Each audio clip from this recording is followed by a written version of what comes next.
B K. Ganesh Reddy, தமிழக விவசாயிகள் பாதுகாப்பு சங்கம், கிருஷ்ணகிரி மேற்கு மாவட்ட செயலாளர் மற்றும் மாநில தொண்டர் அணி ஒருங்கிணைப்பாளர்.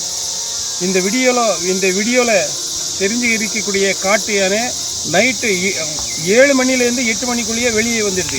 ஆனால் விவசாயிகள் குறுக்கு போட்டு 11:25 கும்பலாபலா அடிக்கடி விவசாயிகள் நிலத்தில் இந்த 2 யானை 2 யானையில் ஒரு யானை பிரிஞ்சிச்சு, ஒரு யானை தான் விடியலை தெரியுது.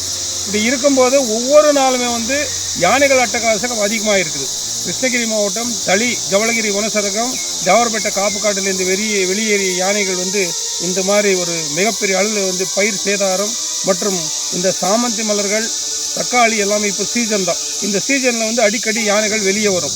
இதுக்கு வனத்துறையினருடைய உதவியோட நேற்று நைட்டில் கும்பலாபுரம் கிராம பொதுமக்கள் வனத்துக்குள்ளே வெறிட்டு அடிச்சிருக்கிறார்.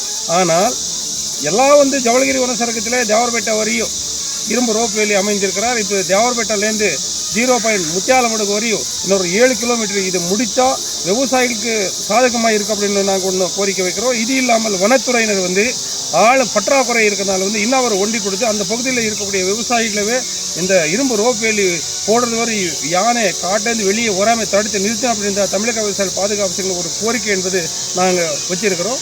இது இல்லாமல் வனத்துறையினர் இரவு நேரங்களில் பயங்கரமாக சுற்றுறார். ஆனால் ஆளுங்களை பற்றாக்குறை இருக்கிறதுனால மாவட்ட நிர்வாகம் தலையிடணும்.